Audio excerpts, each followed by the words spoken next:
Welcome to dream shore. എല്ലാ ഉദ്യോഗാർത്ഥികൾക്കും dream shore PSCയുടെ ഇന്നത്തെ പുതിയൊരു വീഡിയോയിലേക്ക് സ്വാഗതം. ഇന്നത്തെ ക്ലാസ്സിൽ നമ്മൾ പഠിക്കാൻ പോകുന്നത് അക്കൗണ്ടൻസിയിൽ ഫിനാൻഷ്യൽ സ്റ്റേറ്റ്മെൻറ്റിനെ കുറിച്ചാണ്.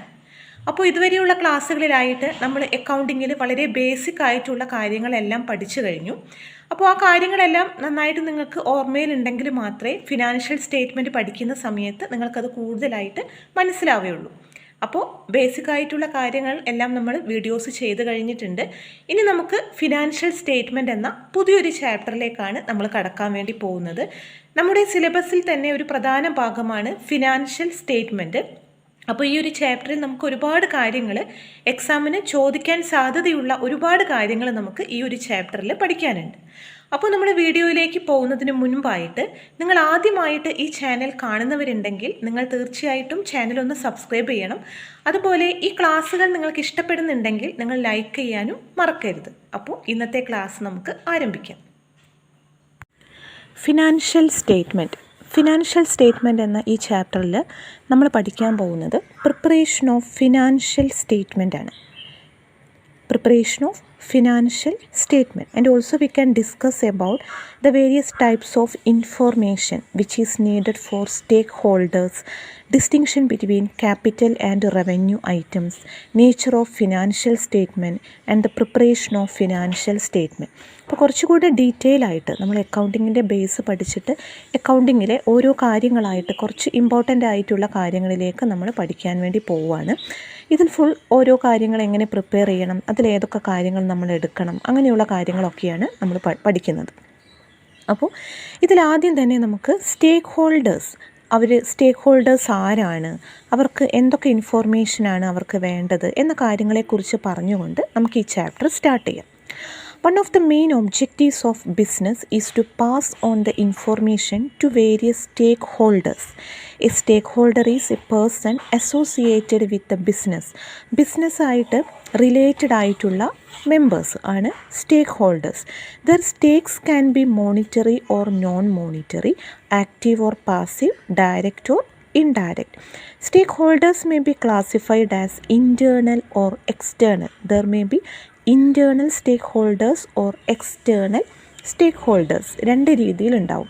അപ്പം സ്റ്റേക്ക് ഹോൾഡേഴ്സ് നിങ്ങൾ അത്ര ഇമ്പോർട്ടൻ്റ് ആയിട്ട് ഉള്ള കാര്യമല്ല. ഒരു കാര്യം മാത്രം മനസ്സിലാക്കുക, a stakeholder is a person associated with the business ആയിട്ട് അസോസിയേറ്റ് ആയിട്ടുള്ളതാണ് സ്റ്റേക്ക് holders. And next we can study about capital and revenue expenditure. അപ്പോൾ ഇതൊക്കെ നമ്മുടെ സിലബസിലുള്ള കാര്യമാണ്. ക്യാപിറ്റൽ ആൻഡ് റവന്യൂ എക്സ്പെൻഡിച്ചർ, ഈ കാര്യമൊക്കെ. The main aim of financial accounting is to ascertain the profit or loss of the business during a particular period and to know its financial position as on a particular date. To make correct assessment of all these, we need to consider what is our revenue receipt and what is our revenue expenditure. And also we should study the financial position of our business. അപ്പോൾ ഈ എല്ലാ ആവശ്യത്തിനു വേണ്ടിയിട്ടും we should consider what is capital, what is our revenue എന്നെല്ലാം നമ്മൾ മനസ്സിലാക്കണം അല്ലേ. So we can understand what is the capital expenditure, what is revenue expenditure, what is deferred revenue expenditure.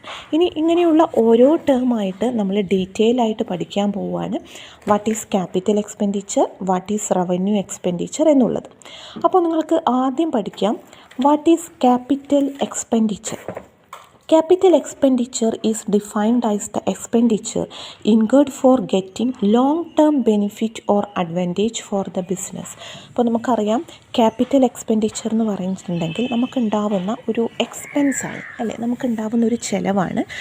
But the benefit of that expenditure will incurred for getting more long term benefit അല്ലേ.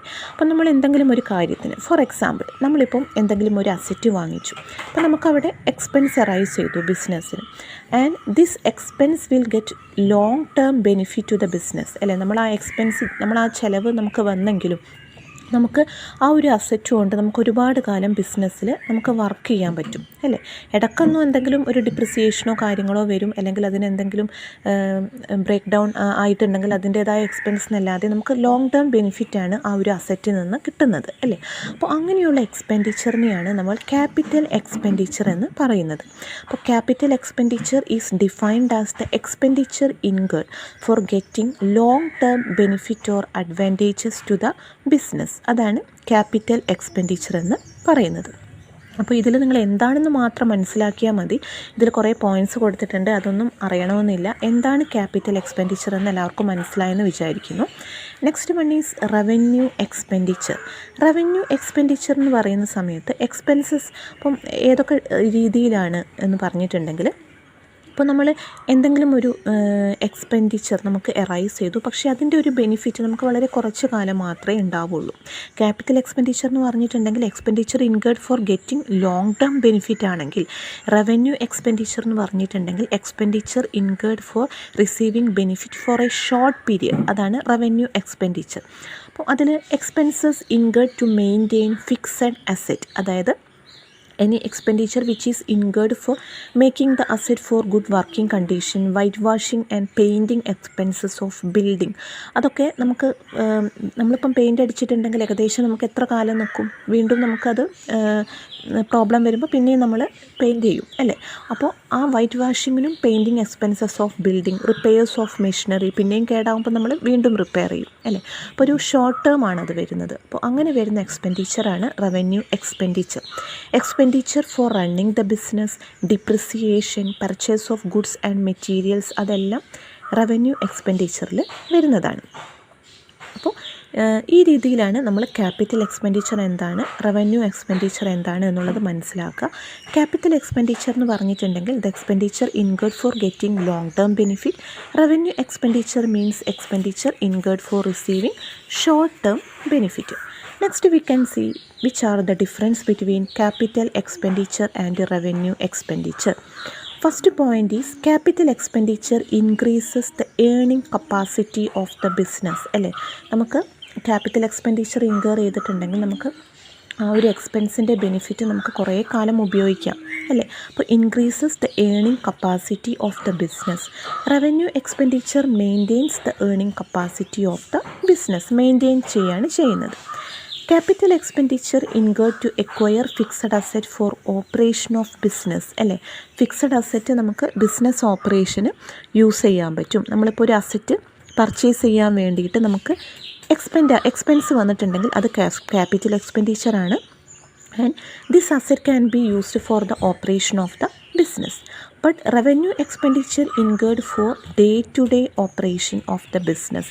Day to day ഓപ്പറേഷനാണ് revenue expenditure വേണ്ടി വരുന്നത്. And capital expenditure non recurring നേച്ചറാണ്. നമുക്ക് ഇടയ്ക്കിടയ്ക്ക് പോയിട്ട് fixed അസറ്റും ബിൽഡിങ്ങും വാങ്ങേണ്ട, നമ്മൾ വാങ്ങിക്കഴിഞ്ഞാൽ നമുക്ക് കുറേ കാലം അത് യൂസ് ചെയ്യാം. ബട്ട് റവന്യൂ എക്സ്പെൻഡിച്ചർ എന്ന് പറഞ്ഞാൽ റിക്കറിങ് ആണ്, വീണ്ടും ആവർത്തിച്ചു കൊണ്ടിരിക്കും. Capital expenditure benefits more than one accounting year. We will get benefit for more than one accounting year in the case of capital expenditure, but revenue expenditure normally benefits only for one accounting year. And capital expenditure represents unexpired cost, that is cost of benefit to be taken in future ആണ് capital expenditure. But revenue expenditure represents expired cost, that is benefit of cost has been taken. Capital expenditure shown on the asset side of the balance sheet. Capital expenditure നമ്മൾ എവിടെയാണ് കാണിക്കുന്നത്? Balance ഷീറ്റിൻ്റെ asset സൈഡിലാണ്. But revenue expenditure shown on the debit side of profit and loss account. അപ്പോൾ ഇത്ര ഡിഫറൻസാണ് capital expenditure and revenue എക്സ്പെൻഡിച്ചറിൻ്റെ കേസിൽ വരുന്നത്. ഇപ്പോൾ നമ്മളിനി നെക്സ്റ്റ് നോക്കാൻ പോകുന്നത് examples of capital expenditure. Capital എക്സ്പെൻഡിച്ചറിൻ്റെ കേസിൽ വരുന്ന കുറച്ച് എക്സാമ്പിൾ, അതുപോലെ റവന്യൂ എക്സ്പെൻഡിച്ചറിൻ്റെ കേസിൽ വരുന്ന കുറച്ച് എക്സാമ്പിൾ. അപ്പോൾ ഈ എക്സാമ്പിൾ നിങ്ങൾ നന്നായിട്ട് നോക്കി വെക്കണം. കാരണം എക്സാമിന് ചിലപ്പോൾ ക്വസ്റ്റ്യൻ ചോദിച്ചിട്ടുണ്ടെങ്കിൽ ഇതിൽ ഏതാണ് which of the following is not capital expenditure, അല്ലെങ്കിൽ which of the following is a capital expenditure, അങ്ങനെയൊക്കെ പറഞ്ഞിട്ട് രണ്ടും കൂടി ഇടകലർത്തി ചോദിക്കും. അപ്പോൾ മനസ്സിലാവാനാണ് എക്സാമ്പിൾസ് ജസ്റ്റ് ഒന്ന് നോക്കാം നമുക്ക്. Example of capital expenditure. First one, purchase of plant, machinery, land, building, furniture, computer, vehicles. ഇതെല്ലാം ക്യാപിറ്റൽ എക്സ്പെൻഡിച്ചറാണ്. Benefit will occur for long period of time. Next point, രണ്ടാമത്തെ expenditure, capital expenditure, all amount spend on transportation, unloading, erection etcetera of new machinery or plant purchased. Third one, copyright or patent right purchased. Next, expenditure for reconditioning an old asset on its purchase. Next, expenditure incurred on major repairs and replacement of a fixed asset which contributes to its efficiency. Next, cost of air conditioning or computerization of an office. Next, cost of overhauling and painting a second-hand fixed asset required. Next one, cost of acquiring good will. അപ്പോൾ ഇത്ര കാര്യങ്ങൾ, ഇത്ര example നിങ്ങൾ ഓർത്ത് വെക്കുക. ഇത് by heart പഠിക്കുകയൊന്നും വേണ്ട, ഇത് ആവർത്തിച്ച് വായിച്ച് നോക്കിയാൽ നിങ്ങൾക്ക് മനസ്സിലാവും. All this expenditure incurred and the benefit of this expenditure will get for a long period of time. അങ്ങനെ വരുന്ന എക്സ്പെൻഡിച്ചറാണ് ഇതൊക്കെ. നെക്സ്റ്റ്, റവന്യൂ എക്സ്പെൻഡിച്ചറാണ്. Amount spend on recurring expenses, loss on sale of fixed asset, amount spend for painting an asset, retrenchment of compensation to workers, carriage on goods purchased, import duty paid, expenses incurred for removal of stock from one place to another, legal expenses for defending a suit. ഇതെല്ലാം നമ്മൾ പെട്ടെന്ന് കുറച്ച് ഷോർട്ടായിട്ടുള്ള ആവശ്യത്തിന് വേണ്ടിയിട്ടാണ്, ഒരുപാട് വർഷങ്ങൾക്ക് വേണ്ടിയിട്ടുള്ള expenditure അല്ല. അങ്ങനെ വരുന്നതാണ് റവന്യൂ എക്സ്പെൻഡിച്ചർ. പക്ഷേ ക്യാപിറ്റൽ എക്സ്പെൻഡിച്ചർ എന്ന് പറഞ്ഞാൽ അതിൻ്റെ ബെനിഫിറ്റ് നമുക്ക് ഒരുപാട് വർഷം നമുക്ക് കിട്ടും. അങ്ങനെയുള്ള ഇതാണ് capital expenditure. Next one is deferred revenue expenditure. അപ്പം നമ്മൾ എക്സ്പെൻഡിച്ചറിൻ്റെ ടൈപ്പിൽ ക്യാപിറ്റൽ എക്സ്പെൻഡിച്ചർ, റവന്യൂ എക്സ്പെൻഡിച്ചർ നോക്കി. നെക്സ്റ്റ് വരുന്നത് deferred revenue expenditure. Sometimes an expenditure is of revenue nature but benefit of the expenditure is available for a number of years in future. Such an expenditure is known as deferred revenue expenditure. എങ്ങനെ പറഞ്ഞാൽ എന്താണ്? Sometimes an expenditure of revenue nature. ഇത് revenue നേച്ചറാണ്, നമുക്ക് revenue കിട്ടുന്ന പോലെയാണ് ഈ ഒരു expense. നമ്മളെ കയ്യിൽ നിന്നും ഒരു ചിലവ് വന്നിട്ടുണ്ടെങ്കിൽ നമുക്ക് അതിനനുസരിച്ചിട്ടുള്ള റവന്യൂ കിട്ടും. But the benefit of the expenditure available for A number of years in future അല്ലേ.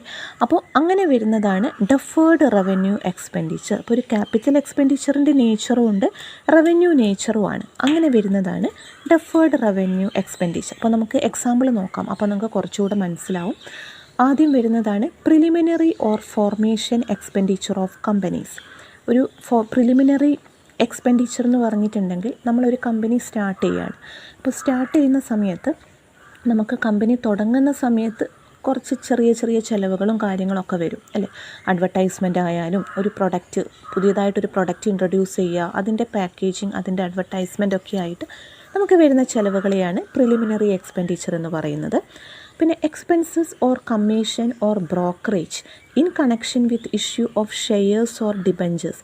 അപ്പോൾ ഈ ഷെയർസിൻ്റെയും ഡിബഞ്ചേഴ്സിൻ്റെയും കാര്യം വരുമ്പോഴും പ്രിലിമിനറി എക്സ്പെൻഡിച്ചർ വരുമ്പോഴും അതൊക്കെ ഡെഫേർഡ് റവന്യൂ എക്സ്പെൻഡിച്ചർ ആണെന്ന് ഓർത്ത് വെക്കുക. പിന്നെ റിസർച്ച് ആൻഡ് ഡെവലപ്മെൻറ്റ് എക്സ്പെൻഡിച്ചർ, അതൊക്കെ നമുക്ക് ഡെഫേർഡ് റവന്യൂ എക്സ്പെൻഡിച്ചറാണ്. അപ്പോൾ ഈ ഒരു 3 എക്സാമ്പിൾ നോക്കിയാൽ മതി. എക്സാമിന് അധികവും ഇതൊക്കെ തന്നെയായിരിക്കും ചോദിക്കുക, ഡെഫേർഡ് റവന്യൂ എക്സ്പെൻഡിച്ചർ. ഇനി നമുക്ക് എന്തൊക്കെയാണ് revenue expenditure versus deferred revenue expenditure difference ആണ് പറയുന്നത്. റവന്യൂ എക്സ്പെൻഡിച്ചർ എന്ന് പറയുമ്പം യൂഷ്വലി സ്മോൾ എമൗണ്ട് ആയിരിക്കും, but deferred revenue expenditure usually heavy amount. Next, benefit derived for one accounting year revenue expenditure. Deferred revenue expenditure benefit derived for a number of years. Revenue expenditure recurring in nature, that is continuous in nature, but deferred revenue expenditure non-recurring in nature, not continuous. Revenue expenditure debited to profit and loss account. Deferred revenue expenditure, a part of the amount is debited to profit and loss account and remaining part is shown on the asset side of the balance sheet. എമൗണ്ടിൻ്റെ ഒരു part profit and loss അക്കൗണ്ടിൽ കാണിക്കും, and remaining part എവിടെയാണ് കാണിക്കുന്നത്? Balance ഷീറ്റിൽ asset സൈഡിലാണ് deferred revenue expenditure കാണിക്കുന്നത്. അപ്പോൾ ഇത്ര കാര്യങ്ങളാണ് നമ്മൾ ക്യാപിറ്റൽ എക്സ്പെൻഡിച്ചർ, അതുപോലെ തന്നെ revenue expenditure, deferred revenue expenditure എന്ന കേസിൽ പഠിച്ചത്. അപ്പോൾ ഇന്നത്തെ ക്ലാസ്സിൽ നമ്മൾ എന്തൊക്കെ പഠിച്ചു? Capital and revenue expenditure. അപ്പം നമുക്ക് എക്സ്പെൻഡിച്ചർ എന്ന് പറയുമ്പോൾ 3 ടൈപ്പാണ് വരുന്നത്: capital expenditure, revenue expenditure and deferred revenue expenditure. അപ്പം വളരെ ഇമ്പോർട്ടൻ്റ് ആയിട്ടുള്ള ഭാഗമാണ്. നമ്മുടെ സിലബസ് നോക്കിയാൽ നിങ്ങൾക്ക് കാണാം. ഫിനാൻഷ്യൽ സ്റ്റേറ്റ്മെൻറ്റ് എന്ന് പറയുന്ന ഈ ചാപ്റ്റർ കംപ്ലീറ്റ് ആയിട്ട് നിങ്ങൾ പഠിക്കണം. ഇതിൽ സ്റ്റാർട്ട് ചെയ്യുന്നത് തന്നെ ക്യാപിറ്റൽ ആൻഡ് റവന്യൂ എക്സ്പെൻഡിച്ചർ വെച്ചിട്ടാണ്. അപ്പോൾ നിങ്ങൾക്ക് ഞാനിപ്പോൾ ക്ലാസ് എടുത്തുകൊണ്ടിരിക്കുന്നത് +1 ടെക്സ്റ്റ് ബുക്ക് നോക്കിയിട്ടാണ്. അപ്പോൾ നിങ്ങൾ മറ്റ് സബ്ജക്റ്റ് പഠിക്കുന്നവരൊക്കെ ഈ ഒരു ക്ലാസ് കാണുന്നുണ്ട് എന്നറിയാം. ബിടെക് കഴിഞ്ഞവരും അതുപോലെ തന്നെ വേറെ സബ്ജക്റ്റൊക്കെ പഠിച്ചവരും ഒക്കെ ഈ ഒരു ക്ലാസ് കാണുന്നവരുണ്ടാവും. അപ്പോൾ നിങ്ങൾക്ക് പഠിക്കാവുന്നതിൽ വെച്ചിട്ട് ഏറ്റവും ബേസിക് ആയിട്ടുള്ള പുസ്തകം എന്ന് പറയുന്നത് +1 +2 പാഠപുസ്തകം തന്നെയാണ്. എല്ലാവരും ചോദിക്കുന്നുണ്ട്, നമ്മൾ ഏതൊക്കെ പുസ്തകം വാങ്ങിക്കണം, ഈ ഒരു എക്സാമിന് സെപ്പറേറ്റ് ആയിട്ടുള്ള ഗൈഡ് ഉണ്ടോ എന്നൊക്കെ ചോദിക്കുന്നുണ്ട്. നിങ്ങൾക്ക് ഏറ്റവും നല്ല പുസ്തകം എന്ന് പറയുന്നത് സ്കൂൾ പാഠപുസ്തകം, അതായത് +1 +2 വരുന്ന അക്കൗണ്ടൻസിയും അതുപോലെ BCom first year, second year and final year text ബുക്കുകളുമാണ്. അതിൽ കൊടുത്തിട്ടുള്ള കാര്യങ്ങളൊക്കെ തന്നെയായിരിക്കും നിങ്ങൾ ഏത് ഗൈഡിൽ നോക്കിയാലും ഉണ്ടായിരിക്കുന്നത്. ഏറ്റവും പ്രധാനപ്പെട്ട ബേസിക് ആയിട്ടുള്ള കാര്യങ്ങൾ മുതൽ നിങ്ങൾക്ക് എക്സാമിന് ചോദിക്കാൻ സാധ്യതയുള്ള എല്ലാ കാര്യങ്ങളും ഈ പുസ്തകത്തിലൊക്കെ തന്നെ ഉണ്ടായിരിക്കും. അപ്പോൾ അത് നോക്കിയിട്ടാണ് നിങ്ങൾക്ക് ഞാൻ ഈ ക്ലാസ്സുകൾ തയ്യാറാക്കിയിരിക്കുന്നത്. അപ്പോൾ എക്സാമിന് എങ്ങനെ ക്വസ്റ്റ്യൻ വന്നിട്ടുണ്ടെങ്കിലും ഈ ഒരു പുസ്തകത്തിനെ ചുറ്റിപ്പറ്റിയുള്ള ക്വസ്റ്റ്യൻസ് മാത്രമേ ചോദിക്കുകയുള്ളൂ. നമ്മുടെ സിലബസ് അനുസരിച്ച് വളരെ ഡീറ്റെയിൽ ആയിട്ട് ഏത് രീതിയിൽ ക്വസ്റ്റ്യൻ വന്നാലും, സ്റ്റേറ്റ്മെൻറ്റ് ടൈപ്പിൽ വന്നാലും മറ്റേത് രീതിയിൽ വന്നാലും നിങ്ങൾക്ക് പ്രിലിമിനറി എക്സാം പാസ്സാവാൻ പറ്റുന്ന രീതിയിലാണ് ഞാൻ ക്ലാസ്സുകൾ മുന്നോട്ട് കൊണ്ടുപോയിക്കൊണ്ടിരിക്കുന്നത്. ഓരോ ക്ലാസ്സുകൾ കഴിയുമ്പോഴും അതിൻ്റെ ഒബ്ജക്റ്റീവ് ക്വസ്റ്റ്യൻസും ഞാൻ തരുന്നുണ്ട്. ഇനിയിപ്പോൾ നമുക്കൊരു 2-3 ക്ലാസ്സിൻ്റെ ഒബ്ജക്റ്റീവ് ക്വസ്റ്റ്യൻസ് തരാനുണ്ട്. അപ്പോൾ നെക്സ്റ്റ് ക്ലാസ്സിൽ ഞാൻ നിങ്ങൾക്ക് തരാൻ പോകുന്നത് ഡിവിഷണൽ അക്കൗണ്ടൻറ്റിൻ്റെ സ്റ്റഡി നോട്ട്സ് ആയിരിക്കും. അപ്പോൾ ഈ നോട്ട്സൊക്കെ എല്ലാവരും നന്നായിട്ട് തന്നെ എഴുതിയെടുത്തിട്ട് പഠിക്കുക. നിങ്ങൾ ആദ്യമായിട്ട് ഈ ചാനൽ കാണുന്നവരുണ്ടെങ്കിൽ നിങ്ങൾ തീർച്ചയായിട്ടും ചാനൽ ഒന്ന് സബ്സ്ക്രൈബ് ചെയ്യണം. ഡിവിഷണൽ അക്കൗണ്ടൻറ്റ് എക്സാമിൻ്റെ പ്രിലിമിനറി എക്സാമിന് വേണ്ടിയിട്ടുള്ള പ്രിപ്പറേഷനാണ് നമ്മളിപ്പോൾ ചെയ്തുകൊണ്ടിരിക്കുന്നത്. പ്രിലിമിനറി എക്സാം കഴിഞ്ഞാൽ ഉടൻ തന്നെ നമുക്ക് വളരെ ഡീറ്റെയിൽ ആയിട്ട് മെയിൻ എക്സാമിന് വേണ്ടിയിട്ടുള്ള ക്ലാസ്സുകളും ആരംഭിക്കാം. നിങ്ങളുടെ ഫ്രണ്ട്സ് ആരെങ്കിലും ഡിവിഷണൽ അക്കൗണ്ടൻറ്റ് എക്സാമിനോ അല്ലെങ്കിൽ കോമേഴ്സ് റിലേറ്റഡ് ആയിട്ടുള്ള ഏത് എക്സാമിനോ പ്രിപ്പയർ ചെയ്യുന്നവരുണ്ടെങ്കിൽ ഈ ചാനലിൻ്റെ ലിങ്ക് നിങ്ങൾ തീർച്ചയായിട്ടും ഒന്ന് സെൻഡ് ചെയ്ത് കൊടുക്കുക. അപ്പോൾ നമുക്ക് പുതിയൊരു വീഡിയോയിൽ കാണാം. താങ്ക്